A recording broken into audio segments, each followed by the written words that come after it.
What's going on, Trey? Sorry for the long video. I hope it can add some value and hopefully be an encouragement to you as well. So, first thing I wanted to look at is the contents that I'm going to cover. First thing is strength, which is an NBA level skill, opportunities, something that's on the verge of becoming a strength, and then ideas to improve, which includes skill acquisition and conceptual training. At the end, I wanted to look at real quickly a league-wide data when it comes to three-point shooting and defensive field goal percentage. First, obviously, big-time strength, pick and roll defense, and isolation. All NBA teams are looking for guards who can defend multiple positions and that can guard the pick and roll. So, some evidence that concludes that pick and roll points per possession, you're at 0.59, which is elite. Obviously, steal the turnovers, very important. How many times are you taking the ball versus giving the ball away? 1.15, very good. And then you're at a sub 40% defensive field goal percentage. And overall, throughout your career in college and in the G League, obviously you have a high steal rate. So I'm going to look through about 4 or 5 clips just to kind of back that up and show some good things that you do defensively. So first thing, blowing up the screen, obviously not giving a big gap and letting that screener make contact and give them a lane. And then this is very underrated right here, not falling for shot fakes and different pace. You just do a good job staying down and then getting a strong contest. And then again, disciplined isolation defense. Staying down, not jumping, being patient with your feet, and then taking a good angle, playing straight up.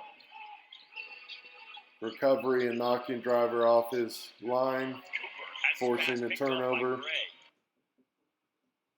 And then lastly, very instinctual. You do a good job. You know that that driver is off balance on the drive. You kind of pull the chair from him. So some great clips right there, and I could have pulled a whole lot more as well. So obviously, how do you maximize this skill? First thing is obviously I think you are elite physical condition. Can you play 48 minutes nonstop? If this is applicable, 94 feet guy guarding the whole length of the court and just being a pest. And then lastly, but not least, high level communicator throughout the season and throughout each game.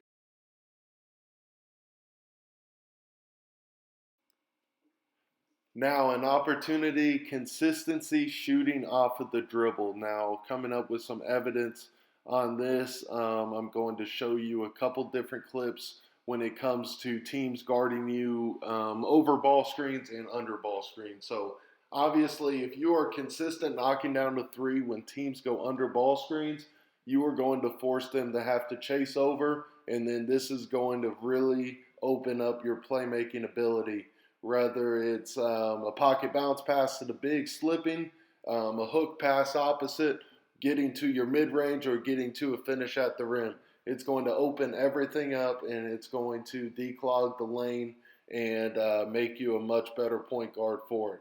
A lot of threes off the dribble for you are highly contested, so I wanted to show you a couple things about speeding up the jump shot from the ground up and kind of give you some ideas of how you could go forward with getting good looks and eliminating high-level contest. So now we are going to look at ball screen defense against you, over versus under options. So first thing we're going to look at is when teams go under. Just one clip right here, under ball screen example. I just want to show you how it all clogs up. Okay, so I think on this play, your best option would be to shoot this three. You kind of have space right there. But then I want to show you how everything clogs up in the lane. You don't have the pocket bounce, your option A, and then you don't have that opposite hook pass because Xavier Simpson is digging in the lane, and then you got a defender right here in the middle that's heavy nail. Okay, so not shooting that jump shot when they go under, taking that shot, it kind of limited your opportunities driving into a crowd. Now I want to show you a clip from the same game, and we have better clips. I know they're both turnovers, so maybe I didn't do a good job of picking all of these clips, but I just want to show you when they are chasing over, just like how the game can open up. So maybe this is a pull up 15 footer. Maybe this is a kick opposite, whatever it is. So a good screen right there. Um, you probably have an opportunity for a pocket pass, and then maybe you have off this second dribble that hook pass opposite. Okay, I just think on this one you kind of overdrove a little bit. So here, good screen. Now that defender has to dig in. This defender is going to get in, and then maybe you have this shake up across your body, but kind of have to make that decision about a foot under the lane. Any more that you drive in, you probably got to go up with a shot. So you saw how that second clip was much more open, floor than the first clip. Now speeding up the pull-up jump shot to eliminate quality contest. Your shot's good. You have good form. You have a nice release point. All of that. This is just kind of little nuances that I was able to like kind of examine and just my opinion. So. Right here, this was a good job connecting your feet with the release point, and it was a quick release. On this one, they were able to get a high quality contest, and I put it into three categories: A, B, and C. So look here, A, you pick up the ball, and then you work on getting your feet set. Then you go up to a shot pocket, and then C, it goes into the release. So what I'm going to show on these next couple clips is a way that you can kind of get into your shot pocket as your feet are set instead of getting your feet set and then getting into the shot pocket. And they have a motto so right here, kind of the same thing, a little bit stagnant with the spacing on the dribble, and then they get a block shot off of it. Baisley and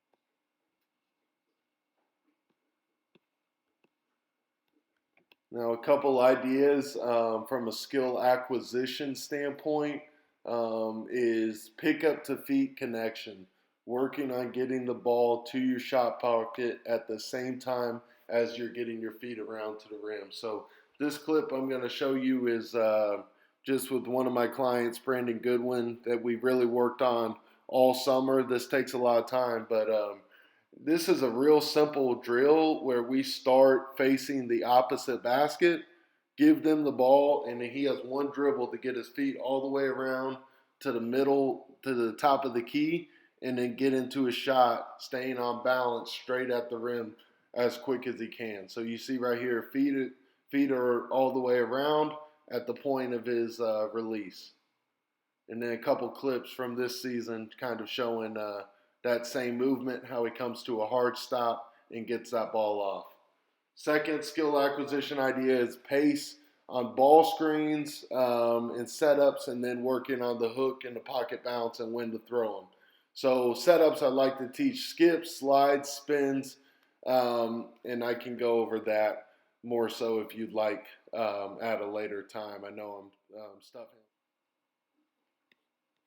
So I know I'm throwing a lot of information at you, and I'm just kind of hoping that it's helping in some way. But the last part of this is conceptual workouts, which basically is playing out a concept. So side and middle ball screens, obviously you do a lot. And what I like to work on with point guards is eye control. So like, how can you look off that pocket big to move that backside defender in and try to get a corner three? Or how can you get past that hedge and get your eyes downhill immediately so you can see the floor while those defenders are having to rotate and make that pass. And then secondly, shooting against defense. We throw a lot of defenders in workouts, shooting against drop and rear view contests off different coverages, which ties right in to our skill acquisition piece as far as making reads and getting the pull-up three off quickly. Some data that I put together, I tracked every starting shooting guard, starting point guard, and then backup point guard, backup shooting guard.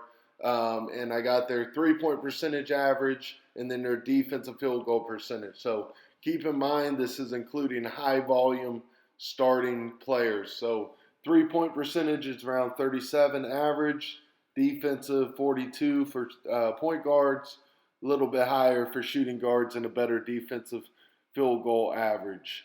And then moving on to the backups, this is the collective average for each of them.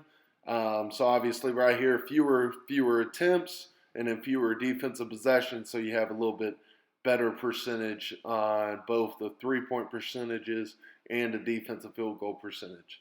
So I think at the NBA level for you, I think you are going to be a sub 40 defensive field goal percentage. So and obviously great in the pick and roll. So I think you're already going to be really good defensively. If you can keep that 3-point percentage 38 or above and have like a 4 point difference between your offensive 3-point percentage and your defensive field goal percentage, I think you're very capable of doing that and getting that contract, getting the opportunity at the next level. I completely think you have enough time, you're young enough to develop into an NBA player. So hope this helps. Thanks.